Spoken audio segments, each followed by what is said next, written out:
나요? 네. 안녕하세요. 저 KBS 방준원이라고 하는데요. 오늘 이 오찬 자리가 어떻게 성사가 됐는지 좀 배경 좀 설명 부탁드리겠습니다. 예.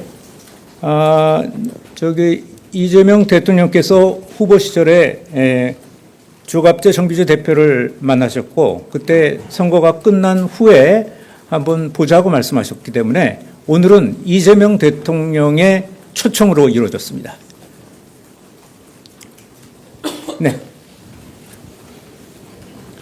예, 저 한국일보 이성택입니다. 오늘 오찬 중에서 이제 그 한미 관련한 현안 중에서 관세 협상, 국방비 인상 요구 이런 내용 관련해서 언급이 좀 있었는지 궁금하고요. 또 이제 그 야당에 대한 특검 등 수사 상황에 대해서도 혹시 그 두 보수 언론인이 얘기하거나 그 대통령께서 언급하신 게 있는지 궁금합니다. 네, 우선 후자에서 얘기하신 그 특검에 관련된 얘기는 없었습니다. 한미, 한일, 한중 관계에 대해서 지나간 수십 년 동안의 역사적 사건 또 인물을 언급하면서 이렇게 했으면 좋겠다라는 의견을 두 원로께서 대통령께 말씀드렸습니다. 네.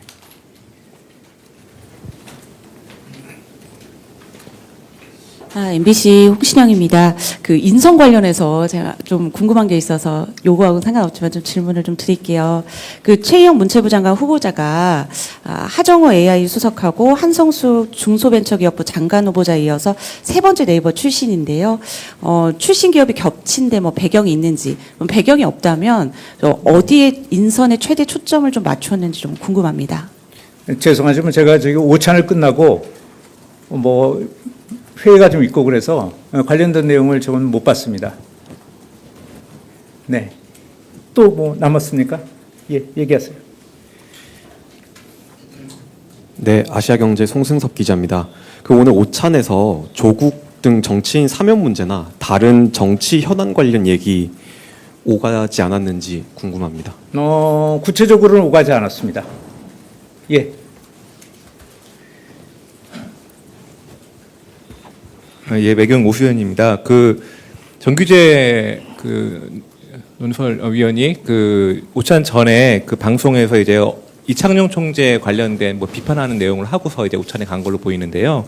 오늘 오찬 자리에서 어제 한국은행 금통위 금리 동결한 거에 대한 언급이 날지 아니면 이 총재 개인에 대한 좀 어떤 얘기가 나왔었는지 말씀 부탁드립니다.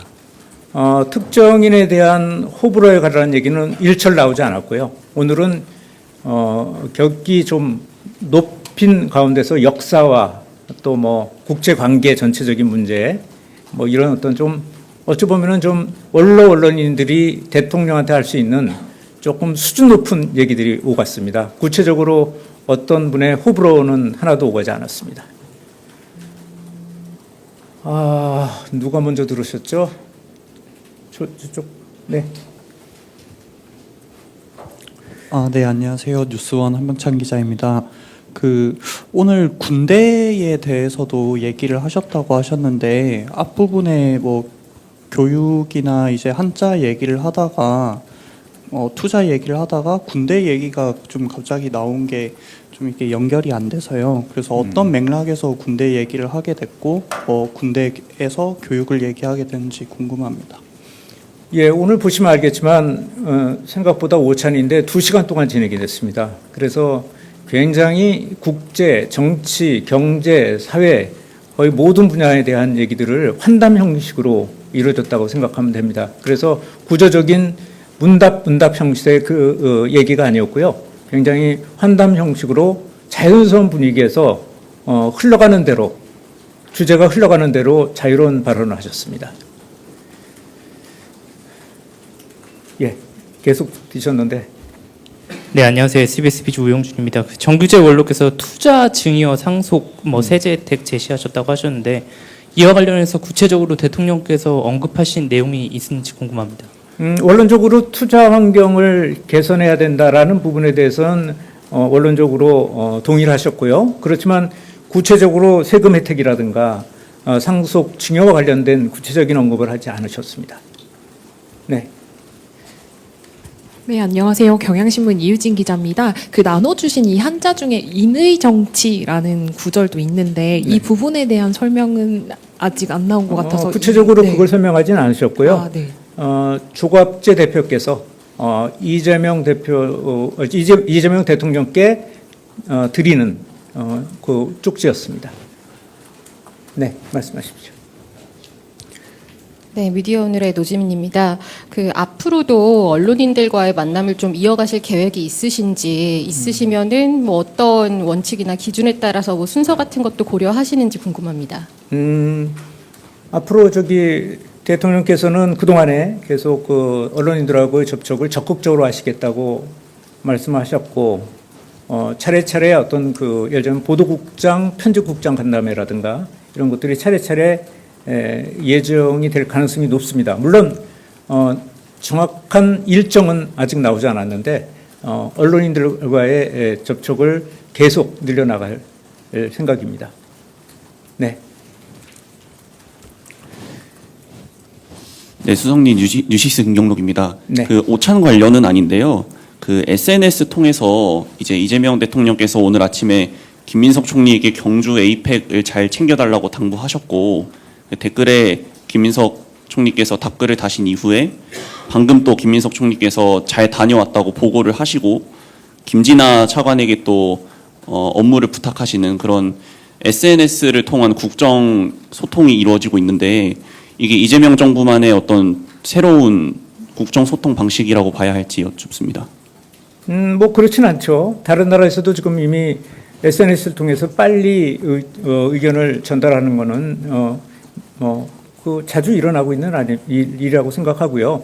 다만 우리나라에서 이제 대통령이나 대통령실에서 자주 안 했던 방식이기 때문에 여러분들이 주목하는 것 같습니다. 다양한 플랫폼이 만들어지니까 그런 플랫폼을 통해서 소통하는 방식을 다양하게 간다는 측면이라고 해석해 주시면 될 것 같습니다. 예. 네, 연합뉴스 영문의 김은정입니다. 그 대통령실에서 1인 미디어 그 출입 기자를 받겠다고 한 적이 있고 관련 논의가 진행 중인데요. 이 두 언론인분들도 매체를 운영하고 계신데 혹시 1인 미디어 그 출입에 관련한 의견도 교환하셨는지 궁금합니다. 이 두 분들은 단순한 어떤 1인 미디어라고 보기는 어렵고요. 한국에서 짧게는 40몇 년 또 50몇 년을 그 언론인으로 일하셨던 분들입니다. 그러니까 뭐 출입에 관한 얘기는 전혀 나오지 않았습니다. 네. 다 됐죠? 또 남았습니까? 네. 예, 질문 주셔서 감사합니다. 이데일리 김유성이고요. 일단 그 수도 이전 관련돼서 조갑재 대표 같은 경우는 확고하게 반대하고 있는 입장을 좀 취하고 계시고, 이재명 대통령 같은 경우에는 임기 말에 그래도 청와대 이전에 대한 말씀을 좀 언급하신 게 있는데, 혹시 이에 대한 뭐 의견이나 뭐 언급이 좀 오간 게 있을까요? 오늘 오찬에서는 언급이 없으셨습니다. 네. 네, 요미우리 황홍재입니다. 그 한일 관계, 뭐 셔틀 외교 이런 부분에 대해서도 또 말씀을 좀 나눠주셨는지 하고요. 그리고 북한 문제에 대해서는 뭔가 나누신 이야기는 없으신지요? 네, 북한 문제에 대해서는 언급이 없으셨고요.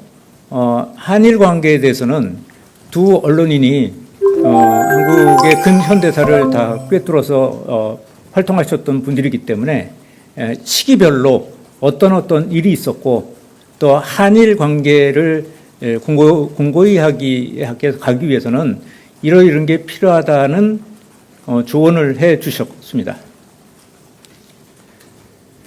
자, 또 있어요? 네, 마지막이 될 것 같네요. 늦게 나오는 거. 네, 수석님 감사합니다. 저 조선비제 이슬기입니다. 아까 네. 증여 상속 세금 혜택 관련 그 정규재 대표께서 말씀하신 거요.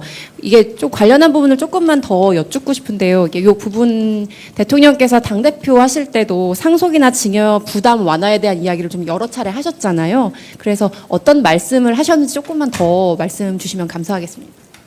이 부분에 대해서는 정규재 대표께서 말씀하신 거고요. 이거에 대해서는 어떤 그 세금을 완화한다, 완화하지 않는다 이런 차원이 아니고 정규주 대표도 이 말을 하신 것은 그런 측면이 아니고 투자하기 좋은 환경에 대한 얘기를 하면서 나온 얘기입니다.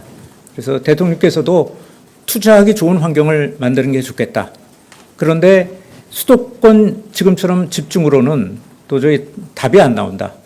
그러니까 지방에서 기업이 잘 운영될 수 있는 구조를 만들어가는 게 좋겠다. 이렇게 말씀하셨습니다. 또 예, 이상으로 마치겠습니다. 오늘 고생하셨습니다, 여러분. 네.